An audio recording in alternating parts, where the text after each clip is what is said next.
Okay, so let's go ahead and get started. So I do have a few announcements before we start talking today. So you have your exam on Thursday. Hopefully you guys are aware of that. There is a practice exam as well as the key to the practice exam. Those are both on the Canvas site, so please utilize those in preparing for your exam. I was asked about an equations sheet. So that equation sheet that is on the practice exam is the exact same one that I give to you guys. So yes, there will be an equation sheet. That is it. Number two, I also provide a periodic table. So there's one there, but I like to make sure everyone's still looking at their own pages. So there is a periodic table provided as well on the exam. So the way that's going to work on Thursday, we're going to come in. Hopefully people will be here on time. We will start, you will finish, you will turn it in, and then you will leave. So we do not do anything after the exam. We just take the exam on Thursday, okay? Okay, so also we have some homework that's due. So equilibrium homework is up, it's been posted. That's going to be due next Tuesday. But it is advisable that you look at that in preparing for your exam as well, right? So make sure you're looking at the homework on sapling. But again, the due date for that is set for next Tuesday at 11:59 p.m. Okay, so today we're going to move on. Okay, so everything that I present today has no bearing on the exam on Thursday. So you will see none of this on Thursday. Instead, this is moving into the next unit of the course. So this will all be on the next exam, exam number 2. Okay. Okay, so we're going to start this chapter by talking about acids and bases. Okay, the next 2 chapters deal with some aspect of acid-base chemistry, regardless of how you look at it. So pretty much the entire second unit of this course deals with acid-base chemistry. So we're going to start by talking about that today. Okay, so before we can really begin by talking about acid-base chemistry, we have to remind you guys what an acid and what a base is. Okay, so we did introduce acids and bases in 151, right? So how did we describe an acid in 151? So it had an H in it usually, so the H was usually listed first in the chemical formula, right? We did give it a couple of different characteristics. So acids in general have a very sour taste to them, right? So this is where the sour taste from your lemon comes in, citric acid. Another very common acid, acetic acid. This is found in vinegar. Vinegar is also very sour. Okay, so one characteristic of acids is their sour taste. They are capable of dissolving metals depending on the activity of the metal. They can neutralize bases, and they can change blue litmus paper red. Okay, so that is the basic characteristics of acids. So what different types of acids we see in 151? Especially with respect to nomenclature, right? We had different naming schemes depending on the type of acid that we were looking at. So this is a nice little segue into reminding you guys that you have to take the nomenclature exam or the nomenclature quiz again, okay? So I think they have a due date of that in October. Just reminding you, you must pass the nomenclature quiz to pass the course yet again for 152, okay? So, good little reminder with respect to naming acids, okay? So we saw 2 different types of acids in 151. The first type were called binary acids. Why do we call them binary acids? What is binary? What does that usually refer to? 2 different things, right? So in binary acids, we always had a hydrogen that was bound to one other type of element. Okay, that could be multiple of that element, but it was only one other type. So this is things like HCl, HF. If we did have a binary acid, how do we go about naming that? We use the prefix, hydro, right? So this was hydro as our prefix. Then we use the base name of the nonmetal. So for HCl, that is chlor. And then what do we end it in? Ic, right? So hydrochloric acid. Same thing for HF. It would be hydrofluoric acid. So that's how we name binary acids. Another type of acids are the oxyacids. So oxyacids are acids of polyatomic ions. Okay, so polyatomic ions are things like sulfate, nitrate, etc. How do we name the oxyacids? Do we use the hydro anymore? No, we got rid of the hydro. Instead, we just wrote the base of the polyatomic ion. So for example, for this guy, SO4 2-, what is that in a polyatomic ion? What is that name? Sulfate. So we wrote the base name of the polyatomic ion. If the polyatomic ion ended in 8, what did we end the acid name in? 8 is ic, right? So sulfuric, and then we always wrote acid. Whereas if the, let's say the polyatomic ion was SO3 2-, what is SO3 2-? This is sulfite as a polyatomic ion. So if our polyatomic ion ended in ITE, then what do we end the acid in? OUS. So this would be sulfurous acid. Okay, it's a nice little reminder with respect to nomenclature. Okay, all right, so these were two different types of acids, binary acids, oxyacids. In the binary acid, the hydrogen was directly attached to whatever other element was there, whereas in the oxyacids, the hydrogen was frequently attached to the oxygens of the polyatomic ion. Okay, so the hydrogen part of the acid is attached to not the individual atom in the middle, but instead the oxygens of the polyatomic ion.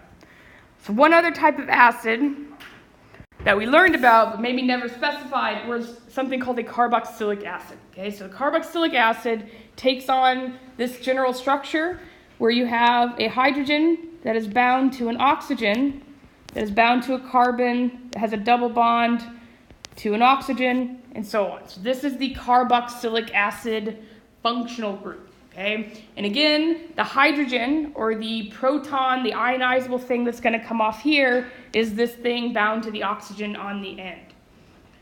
So various types of carboxylic acids were acetic acid. We never really drew acetic acid the way it was meant to be done, but this is what acetic acid is, and the hydrogen that is going to pop off because it's an acid is again bound to that oxygen on the end of that carboxylic acid group.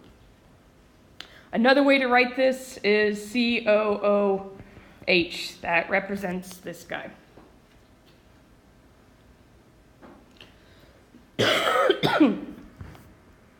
Okay, so those were acids. Now what about bases? What were some of the properties of bases?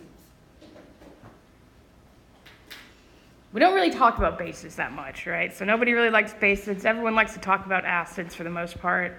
But there are properties of bases. Most importantly, they taste bitter. Okay, so basic things tend to have a very bitter taste. Basic things often tend to be poisonous as well. So acidic things are not so poisonous, but basic things in natural product-based chemistry tend to be poisonous. So this is why a lot of evolutionary biologists believed that we evolved an aversion to bitter taste because things that were naturally bitter in nature tended to kill us, right? So there are a couple of exceptions to this aversion to bitterness. So what is a bitter thing that maybe you consume daily? Coffee. So coffee is a bitter thing that we still consume quite a bit. Same thing with very dark chocolate. That's another bitter thing that we tend to eat a lot of. But if you think about coffee and you think about dark chocolate, some sorts of beer, these things are not something that you just started drinking immediately, right? They're both acquired tastes, okay? So bitter things tend to be very acquired tastes. So bases are bitter, okay?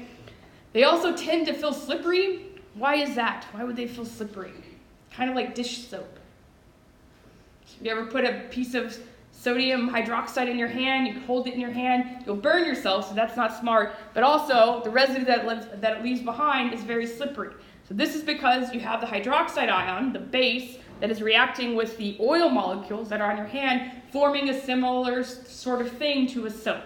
Okay? So to make soap, you take oils and you react them with hydroxide. Same thing happens in your hand. That's why sodium hydroxide, various bases actually feel slippery. Okay, also, they turn red litmus paper blue, and they neutralize acids, okay? So these are various properties of bases.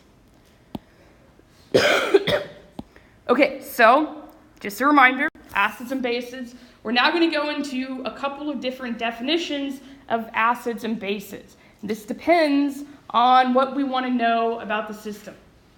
So the first definition that we use is the Arrhenius definition of an acid and the base.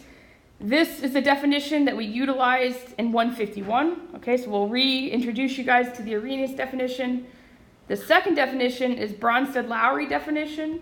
This is going to be the most important one moving forward. This is what we're going to spend the majority of our time dealing with. And the last definition is the Lewis definition of an acid and a base. We'll spend a little bit of time at the end, but this comes more in handy with respect to organic chemistry. So we'll reintroduce you to Arrhenius, and then we'll move you into the Bronsted-Lowry theory on acids and bases. Okay, so under the Arrhenius definition, an acid was an acid because when you put it in water, it produced H plus ions. Okay, so things like HCl, when we put this in water, it produced H plus and Cl minus, so this is why we call HCl an acid under the Arrhenius definition. Okay, so just as a note, hydrogen by itself, how many protons does hydrogen have? One proton, right? So hydrogen by itself has one proton. Neutral hydrogen, how many electrons does it have? One, right? So neutral molecules have the same number of protons as electrons. If we have formed the H plus ion, what have we done from neutral molecule, neutral hydrogen? We've lost an electron, right? So if we lose an electron here, what are we left with for H plus? Just one proton, all by itself, okay? So this guy, which is what we're going to be dealing with quite a bit, I will frequently either call this H plus, right, which is how it's written in its little chemical formula. I will also frequently use just the word proton for this, because again, that's all it is. It's a single bare little proton, okay? So these guys are synonymous in my brain, so they should also be synonymous in your brain. Okay, so thinking about that with respect to H plus, the fact that it's just a bare little proton floating around in water, how stable do you think a bare little proton is? Not very stable, okay? So because of that, when this little proton is floating around in water and it finds another water molecule, it's going to be attracted and it's going to associate with the lone pairs of electrons that are on the oxygen of the water molecule. It is going to form what we call the hydronium ion in the process, which we represent as H3O+. Okay? So I only say this because, again, I want to get us all on the same vocabulary. To me, I will call this H3O+. I will call this hydronium ion. I will also call this H+. I will also call this proton. These guys all mean the exact same thing in my mind. Okay, so proton, H+, H3O+, as well as hydronium.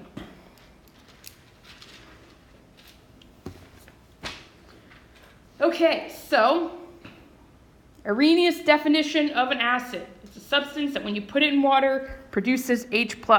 What about a base? What is a base going to produce?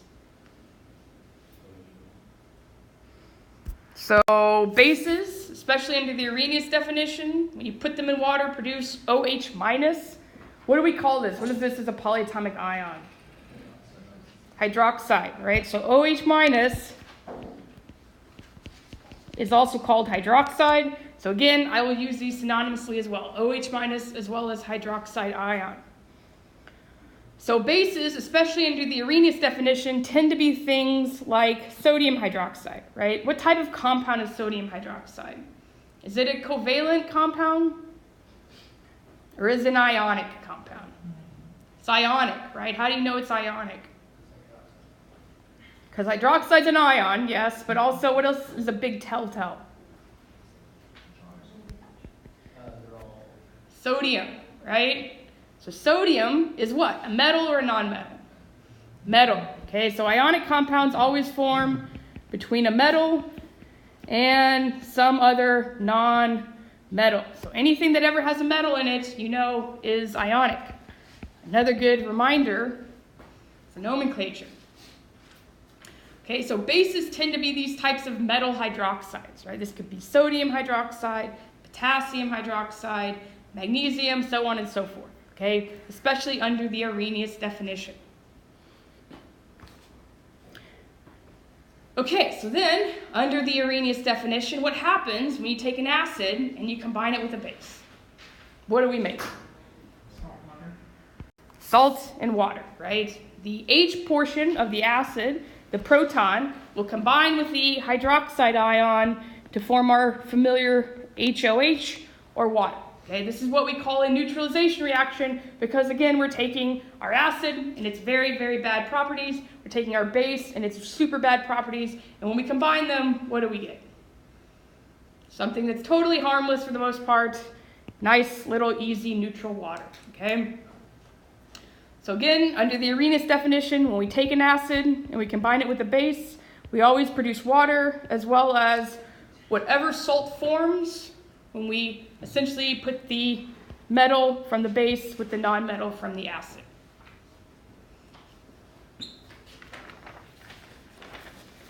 Okay, so that's the Arrhenius definition of an acid and a base, and I just went over what happens when you put an acid together with a base under Arrhenius theory.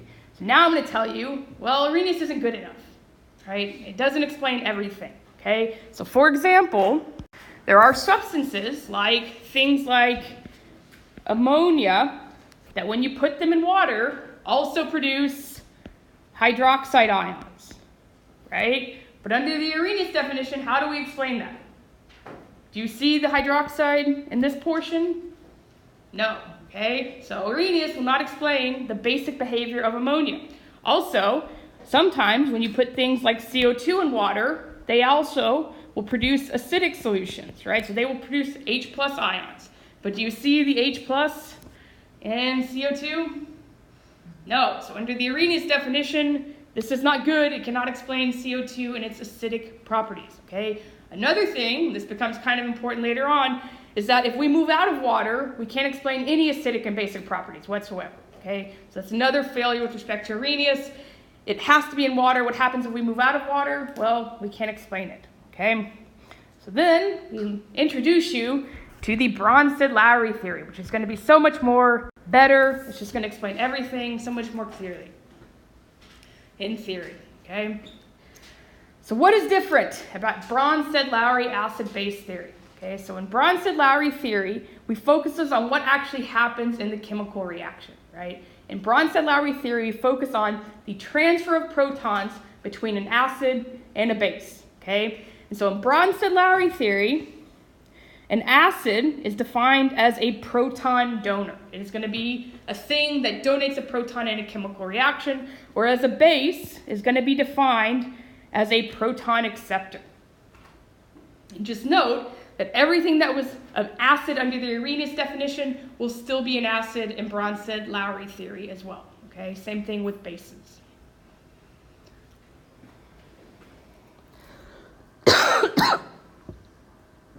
Okay, so now that we have our new definition, we're looking at the transfer of a proton in a chemical reaction.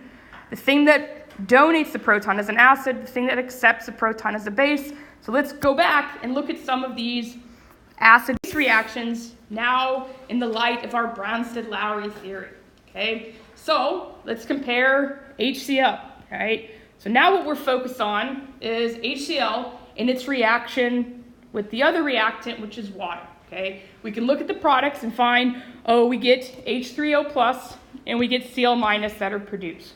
Who is the acid here? Who donates a proton when we're looking at the reactant side of the reaction?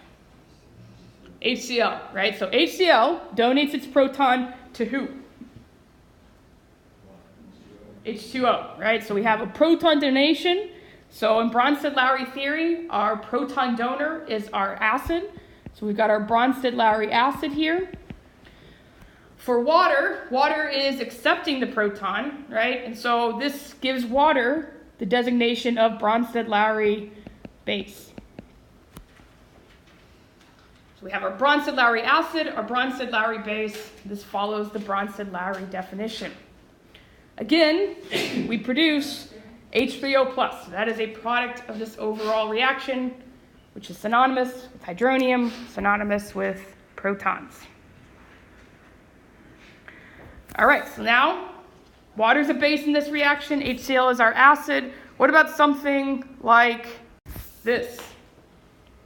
So in this reaction, we have our ammonia. Again, it's reacting with water. It's forming NH4 plus and OH minus. So who is the Bronsted-Lowry acid in this reaction? Water, right? So water donates its proton. It's important to note here that nitrogen has this nice pair of lone electrons right on the nitrogen. Water donates its proton. It is the Bronsted-Lowry acid. And ammonia is the Bronsted-Lowry base because it accepts those protons, right? So potentially, anything that has a lone pair of electrons could accept a proton and could act as a Bronsted-Lowry base, whereas anything that has a proton or an H to get rid of could potentially be a Bronsted-Lowry acid and donate its proton to something else, okay? So note, again, we talked about ammonia before and how Arrhenius theory could not explain the basic behavior of ammonia. Does Bronsted-Lowry explain the basic behavior of ammonia? Right? So when it takes that proton from water, what is left behind on water? Just the hydroxide ion, right? So this is why ammonia produces hydroxide ion when it's put in water, because again, it takes a proton from water, leaving behind OH minus from the water. Okay, so previous example, what did water behave as? With HCl, was water an acid or a base? It was a base, right? It accepted a proton from HCl, so it acted as a Bronsted-Lowry base. What about this situation? What is water behaving as? An acid. Okay, so water is one of those unusual substances that can act as both an acid and a base depending on what it is in solution with. Okay, so things that can act as both an acid and a base are called amphoteric substances. Again, what is going to be kind of important with respect to amphoteric substances? Number one, to be a base, what do you need to have? Lone pairs of electrons, right? So with which you can accept protons from your proton donor. So to be a base, we need these lone pairs of electrons. To be an acid under Bronsted-Lowry theory, what do you have to have as well? You need to have an H that you can get rid of, that you can donate, right? Does water have an H that it can donate? Yes. This is why water checks both of these boxes, because it has a lone pair of electrons with which it can accept protons, and it also has an H that it can get rid of, okay? Okay, so water is amphoteric. It can act as both an acid and a base with itself. Sorry if I'm coughing on you guys up front. No. Okay, all right. Okay, so now another really great facet of Bronsted-Lowry acid-base chemistry is that it highlights the reversibility of all of these reactions, right? So where did we bring into this whole idea of reversibility in chemical reactions? What was the big tenet of equilibrium? That the reaction could go in the reverse, right? What was equal at equilibrium? Oh no, okay. So the rates of both the forward and the reverse reaction are equal at equilibrium. That's when we stop seeing any type of change in concentration. And so equilibrium is the big idea behind which we allow this reversibility in chemical reactions. So what's great about Bronsted-Lowry theory as opposed to Arrhenius theory is that it also introduces the concept of reversibility, but now in acid-base reactions, okay? So for example, let's say that we had a Bronsted-Lowry acid, right? It donates its proton to our Bronsted-Lowry base. So we have this nice pretty little lone pair of electrons. What does it produce in the process? So when it donated that proton to the B minus, it made this guy, HB, right? And what was left behind on it was just the A minus. So if we looked at this, instead of the forward direction, if we instead looked at it in the reverse direction, who's going to be the base now? The thing that was the acid in the forward direction, right? Who's going to be the acid? This guy, the thing that was protonated, the base that was protonated, right? So because of that, we get to introduce this idea of conjugate acid-base pairs, right? The thing that was the acid in the reverse reaction is going to be a base. We call this the conjugate base of the acid, whereas the thing that was the base in the reverse reaction is an acid. We call this the conjugate acid of our base.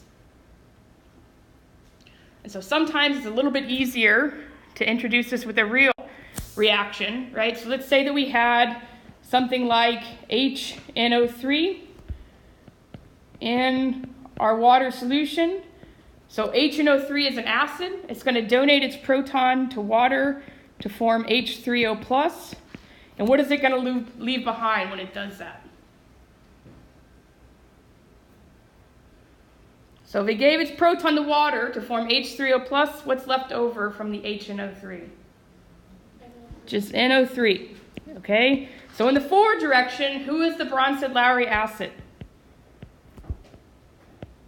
Who donates the proton? HNO3. So in the forward direction, this is our Bronsted-Lowry acid. Our Bronsted-Lowry base is water. All right, so the Bronsted-Lowry acid, after donating its proton, forms this nitrate ion. In the reverse reaction, the nitrate would be the base. So we call this the conjugate base. And the Bronsted-Lowry base, in the backwards reaction, H3O+ would be the acid. So this is the conjugate acid. So we get what are called conjugate acid-base pairs. So HNO3 here is our Bronsted-Lowry acid. Its conjugate base is NO3-. H2O is our Bronsted-Lowry base. Its conjugate acid is H3O+. Okay, so these are these conjugate acid-base pairs.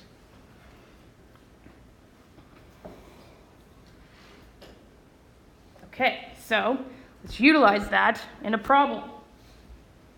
So I have two reactions, and I want you to identify a couple of different things about them. So it's going to be unsocrative. I can't remember exactly what I asked, but I know it has something to do with identifying both the Bronsted-Lowry acid, Bronsted-Lowry base, as well as the conjugate acid and conjugate base for both of these reactions.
Okay, so go and get your answers in if you haven't yet.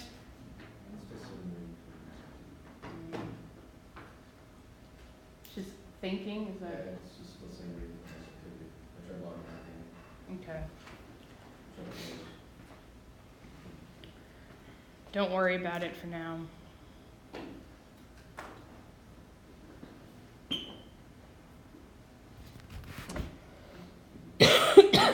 Okay, so let's go ahead and go over this one. So I don't remember what I actually asked in Socrative, but for A, who is the Bronsted-Lowry acid? So water, right? How would you know that, even if you looked at it? So you got this guy with our lone pair of electrons, but if I go over to the products, what has happened comparatively? You've got this guy as a reactant. What has happened to it as a product? It's gained a proton. Okay, so that's a big indicator that this is our Bronsted-Lowry base, our proton acceptor. So we'll write our Bronsted-Lowry base. And on the other hand, we had water. What's happened to water when we look at it as a product? It's lost an H, right? So it had to have donated that in the process. So this guy is our Bronsted-Lowry acid. So then if we're looking at the reverse, who's going to be the acid in the reverse direction? The C5, H5NH, or the OH minus? Right, so this would be our conjugate acid. And then who is OH minus then? Our conjugate base. So the second one, unfortunately, I already did that for you guys. HNO3 versus water. Who's the acid here? Second one, who donates the proton? HNO3. We've got our Bronsted-Lowry acid. Water has to accept it. We get our Bronsted-Lowry base. And then in the reverse direction, who is the conjugate base? NO3. So this guy is our conjugate base. Who is the conjugate acid? Hydronium. But good, close enough, yes. So conjugate acid is H3O plus or hydronium. Conjugate acid-base pair. So this guy and this guy, they go together. Like peas and carrots. Depending on the acid, unfortunately. Okay, so that is the concept behind conjugate acid-base pairs. So now we're going to talk about different types of acids. We're going to focus mainly on acids at first. We'll come back to bases at the end of the chapter. Okay, so there's going to be two different types of acids depending on the acid. There's going to be something that we call a strong acid, and a strong acid is going to form a bunch of H plus when you put it in solution, so it essentially completely ionizes. We're also going to have types of acids that are called weak acids. So in a weak acid, only a small fraction of the molecules will actually break apart when you put them in water. The majority of them will actually stay together instead. Okay, so what is a strong acid? So strong acid, we can essentially denote via a single-headed arrow, okay? So when we write an equation for a strong acid, note that we use the single-headed arrow. What that's trying to tell you is that all of the reactants, so all of these guys, completely go to form products, okay? And again, what that means in terms of acid strength is that this guy, when you put it in water, is going to completely break apart. Right, so all of it is going to go and form H3O plus and its conjugate base. This is kind of the hallmark for a strong acid. So because of that, we can make a nice little assumption about strong acids and how much H3O plus they produce. So whatever concentration you put in of this guy, if it's a strong acid, you can assume that because all of it goes to product, it's going to be the exact same concentration of H3O plus. Right, so if I put in, let's say, 1 molar of my strong acid, how much H3O plus am I going to form? 1 molar, right? So all of the acid that you put in for a strong acid goes to form our proton, our H3O plus. Okay, so that's strong. Completely ionizes when you put them in water. Now weak acids, on the other hand, are not going to do this. They're only going to partially ionize when you put them in water. And the majority of them are actually going to stay as their molecular form, so staying together, okay? So because of that, let's say we put in 1 molar of a weak acid, and we know that this is a weak acid because we're denoting it with an equilibrium arrow. We're saying that this does not completely go to products. Because of that, however much strong acid or however much weak acid that we put in, we cannot utilize that to predict how much H3O plus is formed. Okay? So again, for weak acids, when you put them in water, they tend to stay together. They actually don't ionize. It's only a very small fraction of molecules that actually undergo this reaction and produce H3O plus. Okay? Okay, so how do we know if something is strong or weak? So for strong acids, it's fairly simple. Okay? Strong acids, there are only 6 of them, and you just have to know them, unfortunately. Okay? So these 6 strong acids are hydrochloric, hydrobromic, hydroiodic, and then nitric, perchloric, and sulfuric acid. These are these 6 strong acids. And again, with these guys, however much you put in is how much you're going to get for H3O plus. So note, especially for the strong acids, we pretty much have the entire hydrogen halide series, right? We've got chlorine, we've got bromine, we've got iodine. Who of the halides do we not have in this? Ignore below iodine. We don't go that far down. Hydrofluoric, right? So hydrofluoric is the only hydrogen fluoride that is not a strong acid. Okay, it's only chloric, bromic, and iodic.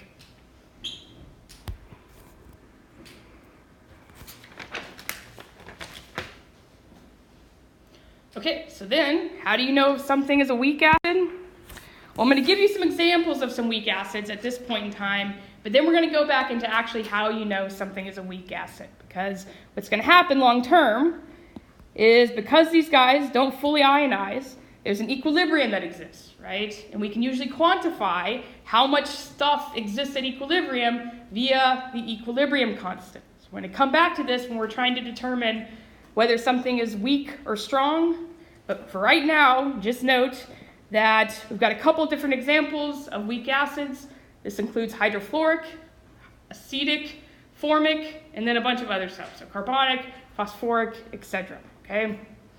Again, we will come back to how you know whether something is a weak acid or not.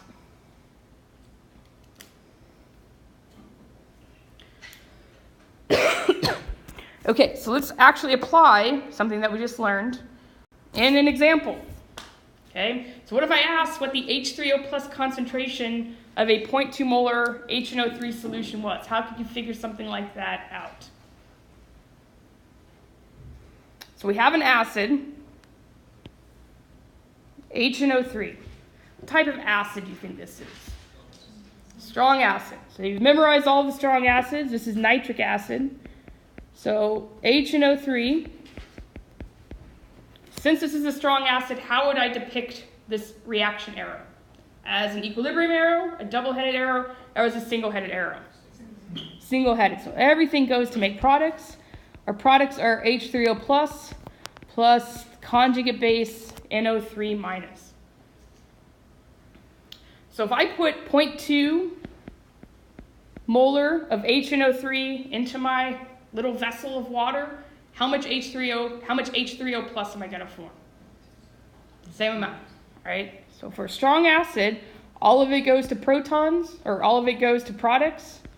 And so you can directly predict how much H3O plus you're going to get from essentially the concentration of the acid that you put in.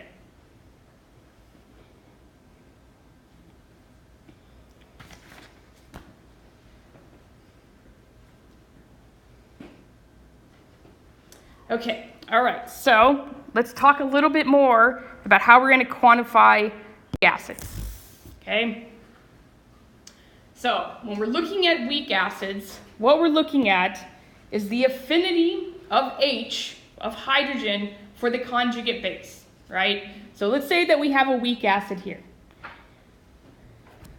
If these guys really like to be together, right, H and the A, if they really like to actually be in a bond together, then very few of them are actually going to go forward in this process, right? They're going to stay together for the most part, and they're not going to produce very much A minus or H3O plus, okay? So the weaker the acid, the weaker the acid, the stronger the affinity for the conjugate base.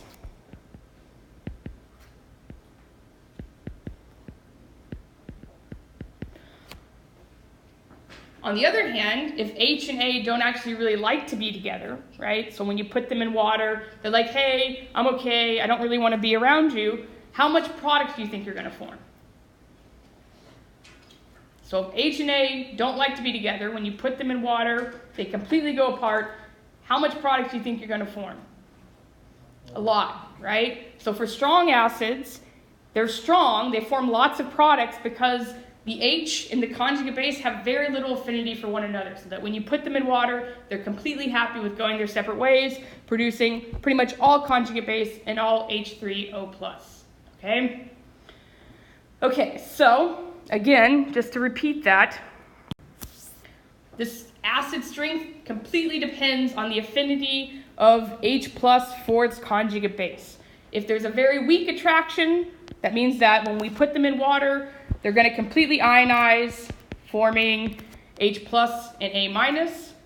So we have a very strong acid if we have a weak attraction, whereas if we have a strong attraction, for the most part, these guys are going to stay together, and very little of them are actually going to go and form H+ and A- at equilibrium. Okay? So a strong attraction between H and A is going to give us a weak acid. We won't get very much product formation at equilibrium. Okay? So how are we going to quantify this? Because long term, it's what we like to do. We like to quantify things, right? How would we try to quantify how much products are produced at equilibrium? What would be a nice way to do that?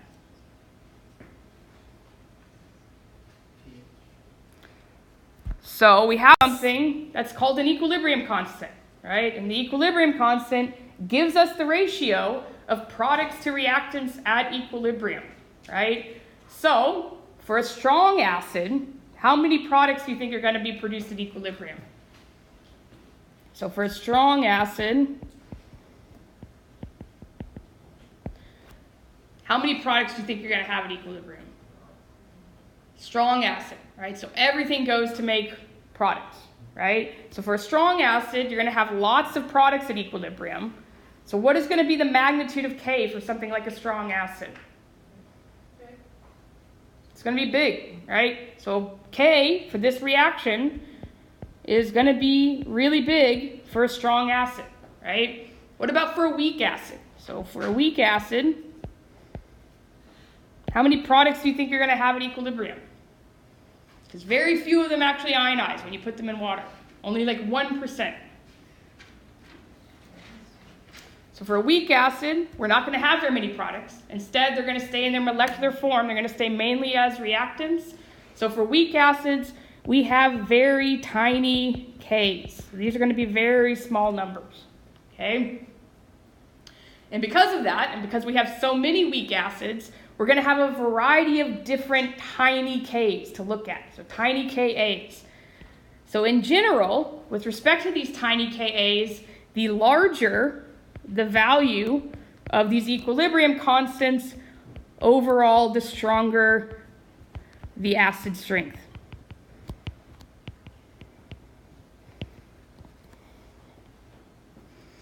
Okay, so a couple more things to note.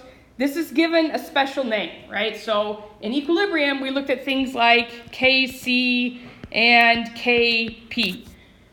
Because this is a very particular reaction where you have an acid ionizing, okay, so we're always having an acid react with water, forming its conjugate base in H3O+, we give this a particular name. It is called the acid ionization constant.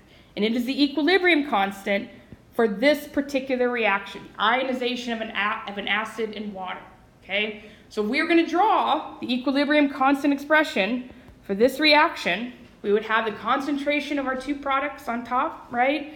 And then we would divide it by the concentration of our reactants. So this guy is given down here. Why isn't water included on the bottom?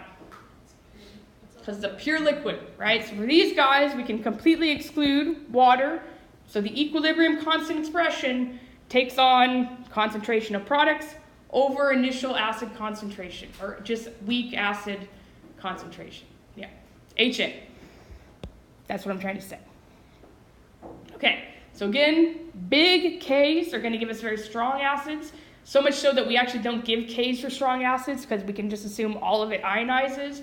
But for weak acids, we're going to have these very, very tiny values of K. Okay? And again, the larger the K, you're going to know the stronger the acid overall.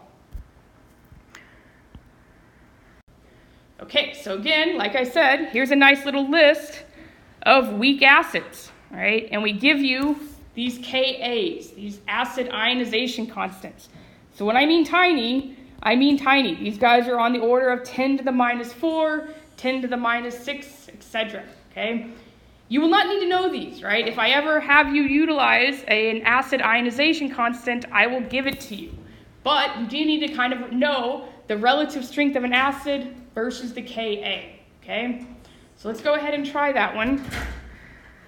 I have 3 acids, and I give you their Ka, and I want to know which is the stronger acid of the 3. So go ahead and put this one on Socrative.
Okay, so let's go ahead and go over this one. So most of you guys got this correct. Who is the strongest acid? Hydrofluoric. How do you know that this is the strongest acid on this list?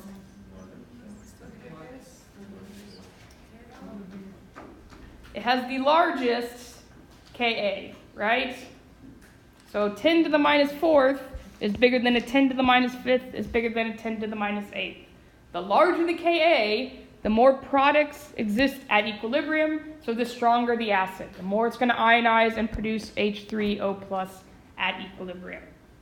Who is the weakest acid in this list? So weakest would be B, which has the smallest, the tiniest value of Ka. Okay, good. So that's good. At least I knew you knew it once. Okay, so we're going to switch gears just slightly here, and we're going to go back to talk about water, right? So when we initially introduced Bronsted-Lowry acids and bases, we showed examples where water was both an acid as well as a base, right? So water is called an amphoteric substance, okay? So now that we know that water can be both an acid and a base, what if you have pure water, right? And you have a water molecule, and it's like, oh, hey, I'm going to donate my proton to you other water molecule, right? I'm going to be a Bronsted-Lowry acid. You're going to be a Bronsted-Lowry base. And in the process, we're going to form our conjugate acid and our conjugate base, right? So water, since it is both an acid and a base, do you think it could possibly do this? It can, right? It does. That's exactly what happens. The only thing is that this happens very, very, very few times, okay? So only 2 out of every 1 billion water molecules actually undergo this reaction, okay? This reaction is called the autoionization of water, where water reacts as a Bronsted-Lowry acid with itself to produce these ions, H3O plus and OH minus. Okay, so if we're looking at this reaction, this H2O plus H2O going to form H3O plus and OH minus, what would be the equilibrium constant for this reaction? How would we write the equilibrium constant expression for this reaction? So it would be K, that's what it'd start with. So K is equal to the concentration of who? Products or reactants? Products, right? So we'd write our products. They both have a 1 in front of it, so we don't have to worry about the stoichiometry, times OH minus. What about the reactants? Would we divide this by anything? No, because they're both liquids, okay? So this is a special K, another special K, and we denote this as KW. We can't read that. That is a KW. We call this the ion product constant of water or the dissociation constant of water, okay? So it takes on its own little special equilibrium constant. All right, so Kw, just like we had for Ka, is going to be known. Okay, so at 25 degrees Celsius, what is the value of Kw?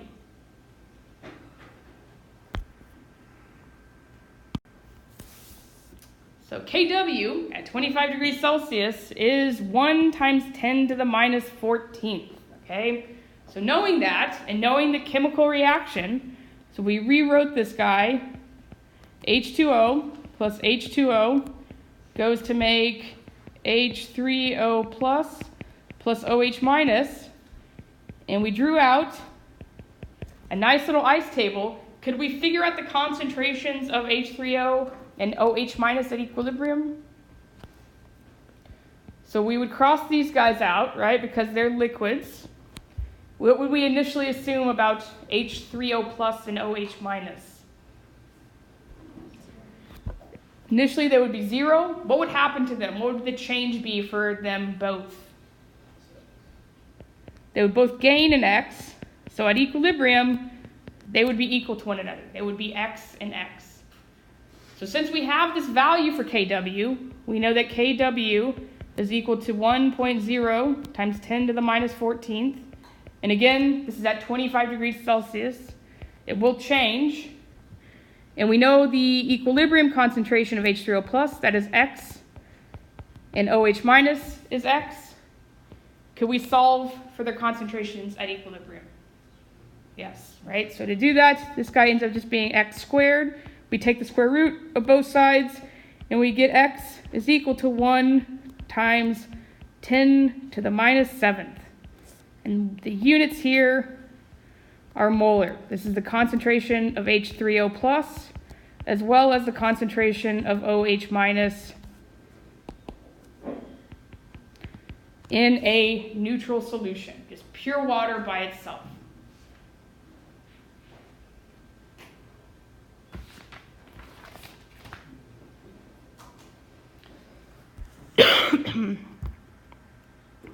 Okay, so this is a neutral solution. They have equal concentrations of H3O plus as well as OH minus, but we can sometimes do stuff to these solutions, right? So if we had something or we added something to water that created additional H3O plus so that the concentration of H3O plus was greater than the concentration of OH minus, we would call that an acidic solution, okay?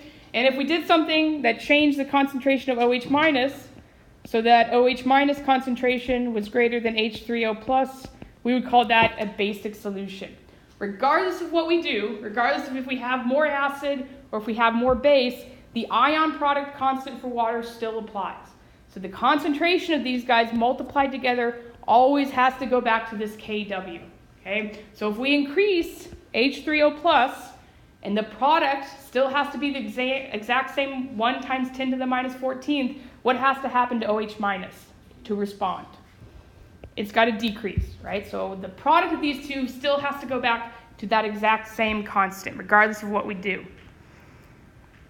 So for example, let's say that we had a solution, okay? And we have gone in and we've changed the H3O plus concentration to 1 times 10 to the minus 3. Can we figure out what OH minus is here? So we have our Kw is equal to OH minus times H3O plus. We know what Kw is, right? Kw is 1 times 10 to the minus 14th. And we have increased the concentration of H3O plus relative to that neutral solution, right? So now it's 1 times 10 to the minus 3. Can we figure out what OH minus is from this? Yes. Right? So regardless, their product still has to go back to this exact same constant value. So when we solve for OH minus here, we get 1 times 10 to the minus 11th. And this again is our concentration of OH minus. So is this an acidic, basic, or neutral solution?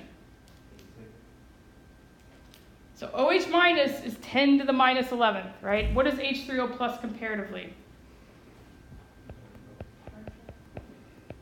H3O plus here was 1 times 10 to the minus 3.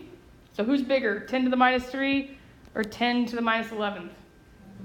Minus 3, right? So H3O plus is of a higher concentration in the solution. So is this acidic, basic, or neutral? Acidic.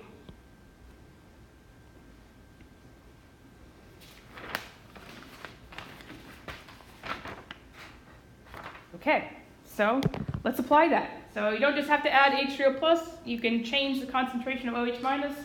The exact same product still applies.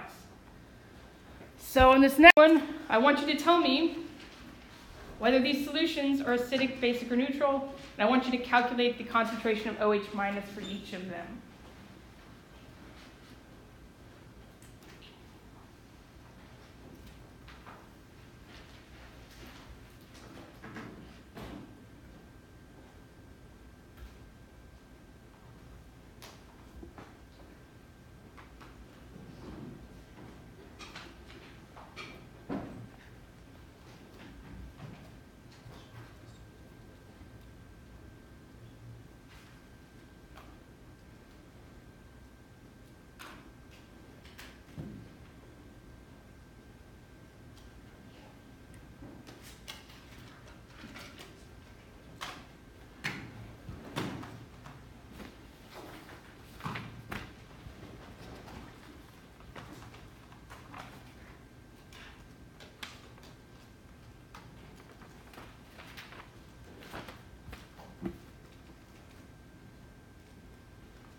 Okay, so let's talk about these.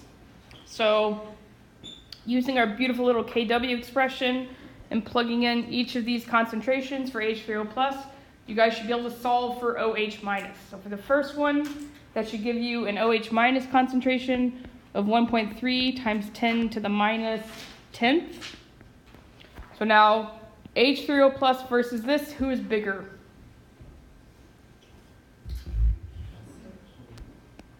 H3O+, right? 10 to the minus 5 is a bigger number than 10 to the minus 10th. So is this acidic, basic, or neutral?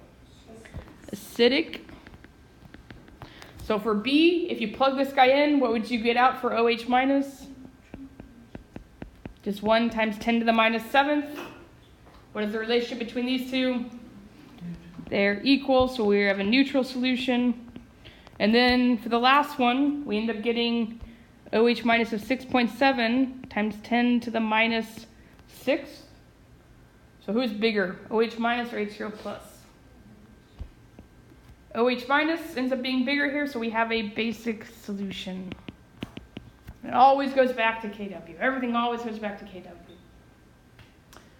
Okay, so we'll go ahead and stop there.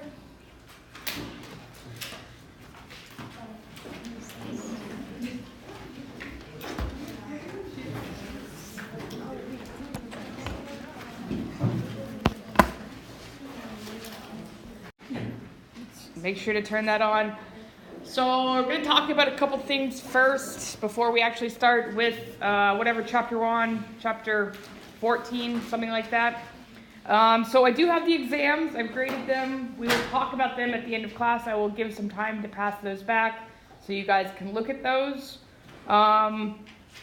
You have homework due tonight, right? So equilibrium homework is due at midnight tonight. Make sure you do that before tonight.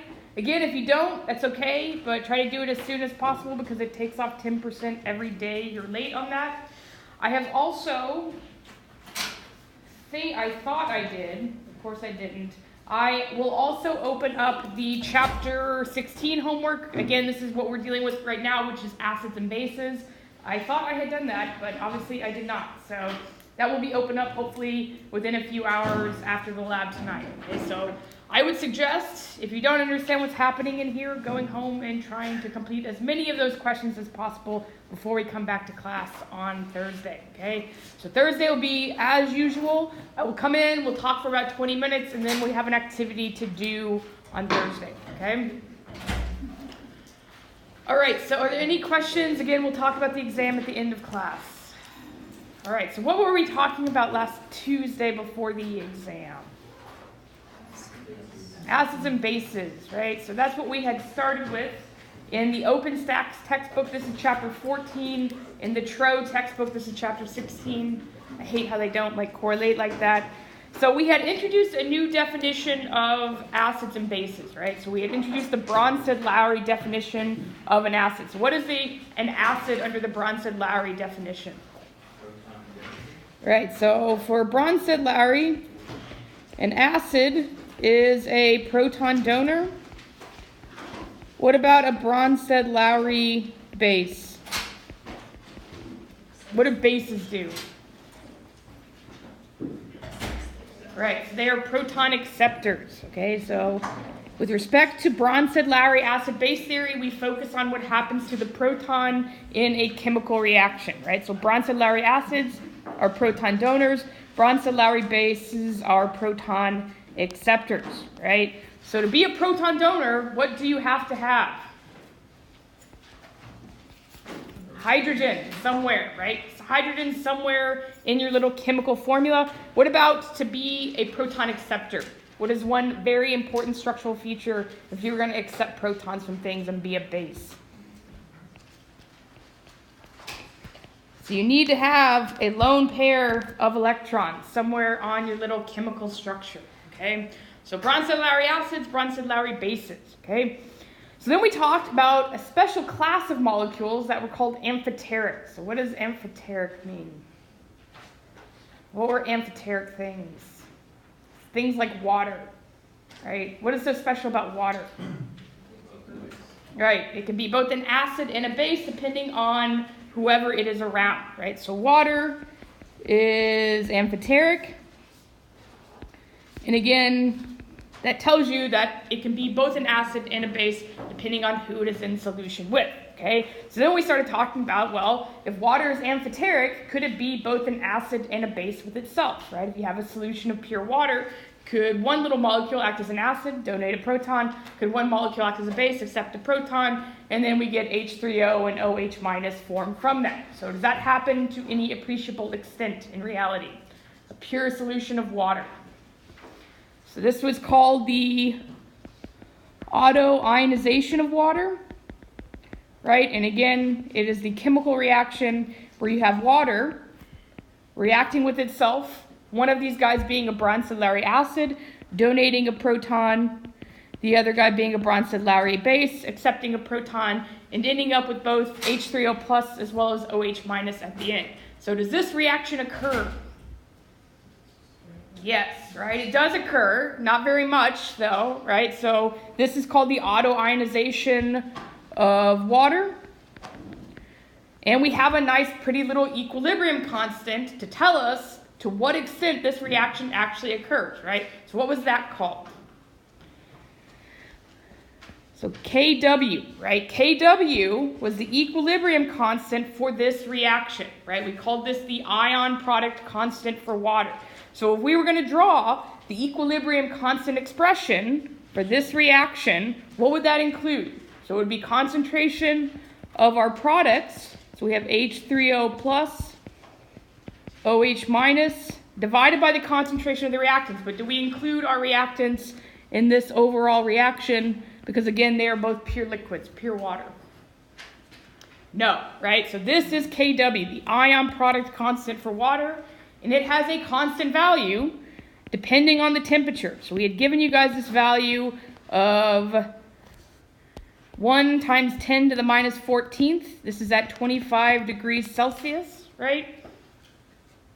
And so at 25 degrees Celsius, Kw is 1 times 10 to the minus 14th. What can you say about the concentrations in pure water of H3O plus and OH minus? Are they equal? Pure water. So we'll go back just really quickly, right? So if I drew out a nice little ice table for this guy, I would ignore my little contributions for water. I've got my H minus, OH minus, plus H3O plus. We can assume again that these guys are 0 initially. And so then what would my change be here? We have a plus X, X times X. So at equilibrium, both of those are what? Equal to one another, right? Most importantly, what's their value? Or how can I figure that out? So I can plug these guys back in here. If I have X times X is equal to my Kw value, 10 to the minus 14th, can I solve that? Yes, so that is just taking the square root of both sides.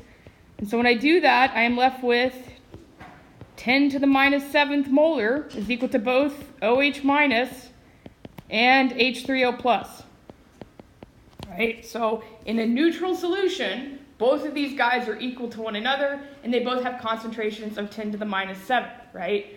We can do stuff to these solutions, right? We can do stuff that will manipulate the concentration of H3O plus, that will manipulate the concentration of OH minus. So if I do something to a solution and say I go to a concentration of H3O plus equal to 1 times 10 to the minus 3 molar, can I figure out what OH minus concentration is? Yes, right? Because I have Kw, which is the ion product constant for water, right? So no matter what these guys' concentrations are, their product has to equal Kw, okay? So if I do have Kw, and I know what H3O plus is, so it's 1 times 10 to the minus 14th is equal to this unknown, which is OH minus, times my concentration of H3O plus. I can solve for OH minus, right? The product of each other has to always equal this Kw expression, this constant, okay? So if that is true, then I've got a solution right now, if we solve for OH minus, where H3O plus is greater than OH minus, right? If these guys are equal, we call this neutral. If H3O plus is in greater concentration, what do we call that? Acidic, right? So if we have a solution where we have a higher concentration of H3O plus, that gives us an acidic solution. On the other hand, if we have a solution where we have a higher concentration of OH minus, what do we call that? Basic, okay? So again, these guys are going to be manipulated with respect to one another so that their product always goes back to our little pretty ion product constant for water, okay? Okay, so that's ideally just a reminder, okay? We're going to move forward from here. So note that with respect to these hydrogen ion concentrations, so these H3O pluses and these OH minuses, these guys are all really, really, really tiny numbers, right? These are things like 10 to the minus 7th, 10 to the minus 6. In chemistry, we don't like to deal with that, right? We don't like to deal with really, really tiny numbers. So frequently, we will employ some little manipulator that gets rid of that and gives us some sort of positive whole number value, okay? And the manipulator for assay stuff is something called the P scale, okay? So we will take a P of a lot of different things in this chapter.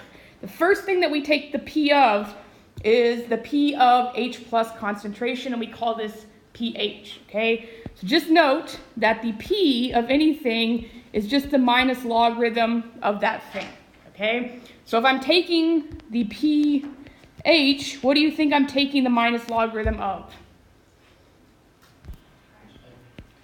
H plus concentration, or H3O plus concentration, or proton concentration. So our first little P scale is going to take these tiny little concentrations of H3O plus, and it's going to take them, and they're 10 to the minus 7th, and it's going to turn them into some sort of positive whole number value, okay? So just remember, what does log base 10 mean?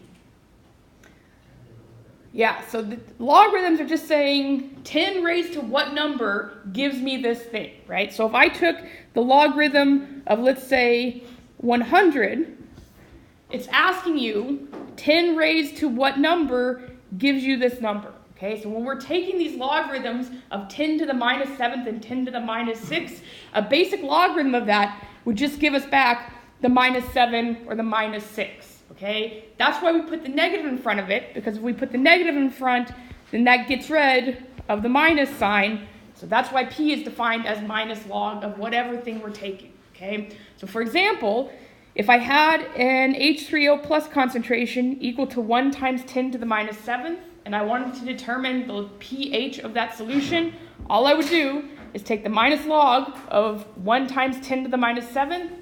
What is the logarithm of 1 times 10 to the minus 7? Log base 10 of 1 times 10 to the minus 7 is same thing over here. Log base 10 of 10 to the minus 5th is minus 5. Log base 10 of 10 to the minus 7th is what? Negative 7, right? So we put the negative in front because all of these exponents are going to be negative so that we get this nice, pretty little positive value, okay? So pH, minus logarithm of H plus concentration. Okay, so just a quick little note. We have dealt with logarithms before, right? But I haven't talked about significant figures with respect to logarithms. So the rule about sig figs, with respect to when we're taking the logarithm of something, is however many digits are in the number that you're taking the logarithm of, that's how many places past the decimal point you're going to keep your logarithm answer to. Okay, so for example, if we are taking the logarithm of 1.0 times 10 to the minus 3, how many significant figures does 1.0 have? 2, right? So this guy has 2 sig figs. What that means, and what we're actually going to keep as our answer, is we are going to keep 2 places past the decimal. That's where essentially all of the sig figs comes in, okay? So if I took instead the log of 3.65 times 10 to the minus 5th, and I got a number for that, let's say that number was 6.438491, how many places past the decimal point would I keep this logarithm answer to? 3, right? So I've got 3 numbers here. So my answer with respect to logarithms is 6.438. I will keep 3 units past the decimal place. Okay, so going back to this idea behind pH, remember pH is the minus log of H plus, okay? So if we have a very small value for pH, very low pH, something like 2 or 1, what is that telling you about the solution? So let's say we have a pH equal to 1. Just going back to the idea behind pH, what is the hydrogen ion concentration if the pH is equal to 1? So this would be 10 to the minus 1, right? Which would, converted to decimal place, would be 0.1 molar, right? So if H plus concentration is 0.1 molar, what do you know about the relative acidity or basicity of the solution? It's fairly acidic, okay? So if we have a low pH, that means we have a very acidic solution, okay? What about a high pH? What is that going to tell you about H plus concentration? Something like pH equal to 10. So this means it's fairly basic, right? What would the hydrogen ion concentration be if we had a pH equal to 10? 10 to the minus 10 molar, right? That's very, very, very tiny. So again, a high pH tells us that we have a very basic solution. Low pH, very acidic. High pH, very basic, right? What is going to be pH of neutral? 7, right? So H plus equal to OH minus. When those guys are equal, they have a concentration of 1 times 10 to the minus 7. So that is a pH of 7. One more thing to note. So pH units. So let's say we have a pH equal to 1 versus a pH equal to 2. If you look at that and you say, oh, that's not too different, right? Because it's only 1 unit of pH difference. In terms of H plus concentration, what does that translate into? It's not. So again, if we went from 10 to the minus 1 versus 10 to the minus 2 for H plus concentration, this is 0.1 versus 0.01. This is an order of magnitude difference in terms of hydrogen ion concentration. So while it may look like not big of a thing with respect to pH going from 1 to 2, it is an order of magnitude difference in terms of H plus concentration. One more thing to note, normal range for pH is 0 to 14, but does that mean that we can't have negative pHs? What if I had an H plus concentration equal to 10? With respect to pH, what would that be? Minus log of 10? Minus 1, okay? So that does not mean that we can't have negative values. It just means that we usually don't, okay? It also means that we can't go above 14. We can. It's just that we usually don't. Okay, so why don't you guys go ahead and try this. I've got a couple different questions here. I want you to calculate the pH of both of these solutions. And I want you to tell me what the H3O plus concentration is for a solution with a pH equal to 4.8.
Oops, wrong one, sorry. Wrong class.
Minus logarithm, guys.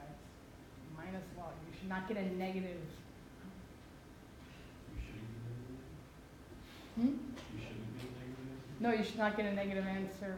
You do negative log. Negative log of a number like that should give you a positive value.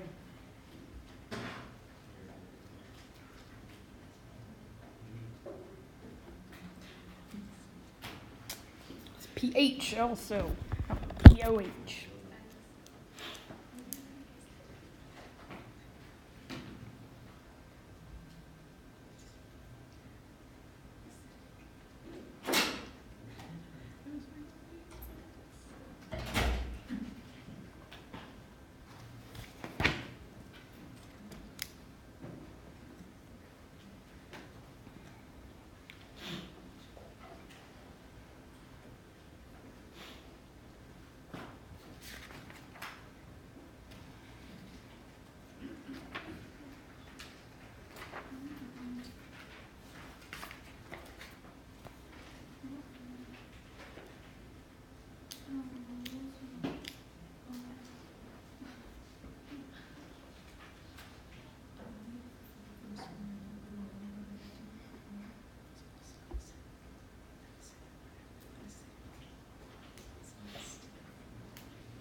Okay, so let's go ahead and talk about these guys. We'll stop this. Okay, so pH, right? What is the definition of pH? pH is equal to the minus logarithm, log base 10 of what? Hydrogen ion, we can call this hydronium, H3O plus, H plus. They are all synonymous, right? So for A, what concentration do I give you? Who do I give you the concentration for? H3O plus, right? So if I want the pH of this solution, what do I need to do? I need to take my concentration that I have, if I want the pH, and I need to take the minus logarithm of that concentration, 9.5 times 10 to the minus 9th, right? When I do that, what is the value I'm going to get out of my calculator? A positive 8.02. Again, we put the negative in front of the log so that we get that negative logarithm, we get the negative rid of it, right? We get a positive value. For B, what concentration do I give you? OH minus, right? Did I ask for the POH? No, right? So I do give you something that allows us to determine the H3O plus concentration, but I don't give you H3O plus, right? So how would I get H3O plus from OH minus? What relationship do I know about these two and how they go together? KW, right? So KW is equal to OH minus concentration times H3O plus. KW has a constant value as long as we are at a constant temperature, and that is 1 times 10 to the minus 14th. So I know OH minus. I'm going to plug that in here, and I'm going to solve for H3O plus. When I do that, I divide 1 times 10 to the minus 14th by my OH minus concentration. That gives me a concentration equal to 1.4 times 10 to the minus 12, right? So now that I have H3O plus, if I want the pH of this solution, what should I do? Take the negative log of that. So minus log of this 1.4 times 10 to the minus 12th. That gives me a value of 11.85. So pH for this solution is 11.85. Is this acidic, basic, or neutral? So H plus is very high, right? So that means very low concentration of H plus. So what does that tell us about this solution? It's basic. So we go back, we look at our pH scale. Really low values of pH gives us a very acidic solution. Very high values of pH gives us a basic solution. Okay? All right, so then for number 2, if I wanted H3O plus and I was given pH, how would I go about getting that? So right now for this solution, they give us the pH, right? And the pH, again, is equal to the minus logarithm of H3O plus. If I know pH, how do I go about getting H3O plus? 4.8 is equal to minus log of, let's just say x, a nice little x. How would I solve for x? Just say I divide both sides by -1. That gives me a minus 4.8 is equal to log base 10 of x. How do I solve for x? So log base 10 has to be 10 raised to both sides, right? So 10 raised to both sides will give me H3O plus concentration. When I do that, that ends up being equal to 1.6 times 10 to the minus 5th. And again, we're dealing with concentrations. This is in molarity. So in general, if you want H3O plus concentration and you were given pH, it's always just 10 raised to the minus pH. It's a nice little handy thing to have in the back of your head. Okay, so you should know that. It's going to be very important moving forward. Again, chemists, we're lazy, right? We don't like to deal with these tiny little numbers. So just like we took the pH of something, what did we do when we took the pH? P of anything is just the minus log of that thing. So pH was minus log of H plus. What do you think POH is going to be?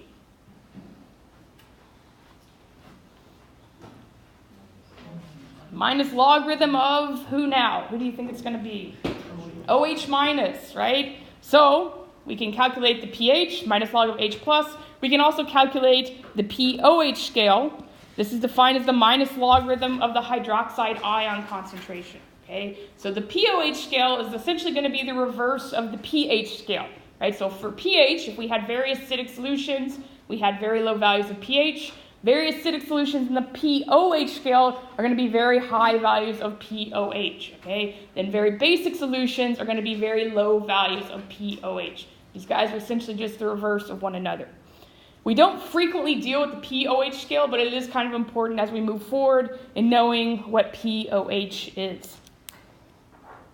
So why is it important? Well, we can define a very important relationship with respect to pH and pH. Okay, so if we go back to Kw, I've written out my little equation for Kw up here, okay? And if I take this guy and I take the minus logarithm of both sides, it gives me something that looks like this, right? Where I have minus log of H3O plus the minus log of OH minus is equal to 14.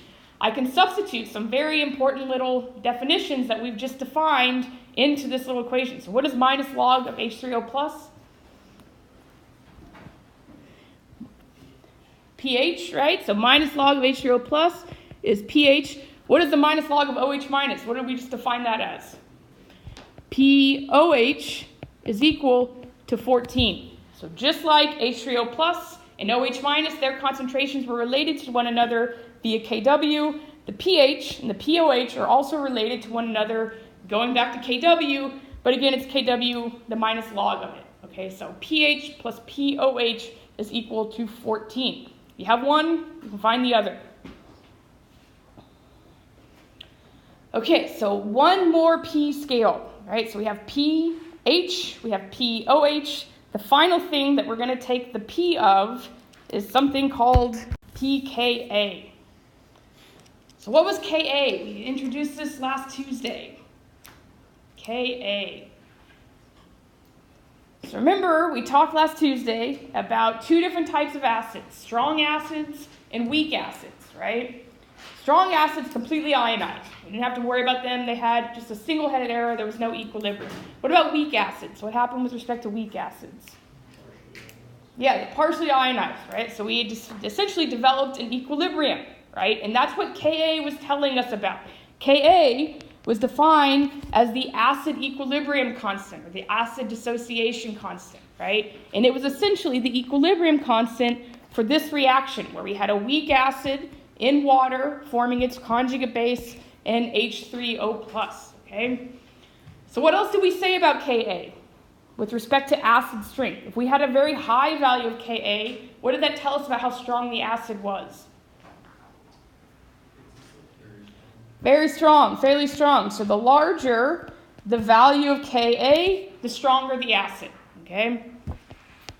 So stronger the acid, the more products predominated at equilibrium, okay?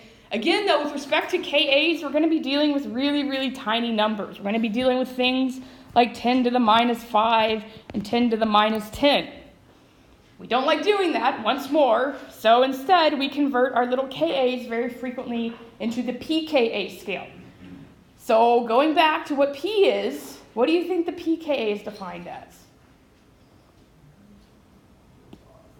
The minus log of the value of Ka. Okay, so pKa is going to be taking the negative logarithm of whatever value there is for Ka. All right, so now with respect to the pKa scale, if we have a very low value, a very small value like 1 or 2 or 3 of pKa, what's that going to tell us about the acid strength?